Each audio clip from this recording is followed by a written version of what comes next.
గొప్ప మందు. ఏ డాక్టర్ ఇవ్వలేని, ఏ ఫార్మా కంపెనీ తయారు చేయలేని అతి గొప్ప మందేమిటంటే, జీవితంలో మంచిగా సెటిల్ అయి ఆ తర్వాత రెస్ట్ తీసుకోవాల్సిన వయసులో ఆరోగ్యం బాగోలేదని హాస్పిటల్కి తీసుకెళ్తే ఆ డాక్టర్ మెడిసిన్ రూపంలో దొరకనిది ఫ్రెండ్షిప్ అనే మందు రాశాడు. అది చూసి చదివిన ఆయన పిల్లలు ఒక్కసారిగా షాక్ అయ్యారు.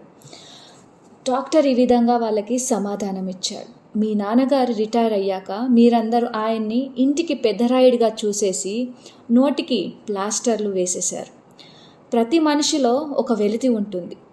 దాని పేరే స్నేహం. దాన్ని కట్టేస్తే కంటి మీద కునుకు లేకపోవడం, మొహం మీద నవ్వు లేకపోవడం, కడుపుకు ఆకలి లేకపోవడం, వాళ్లకు నీరసం లాంటి అన్ని రోగాలు వస్తాయి అని హితబోధ చేశాడు. అందరికీ వాళ్ళు షాక్ అయ్యారు. అదే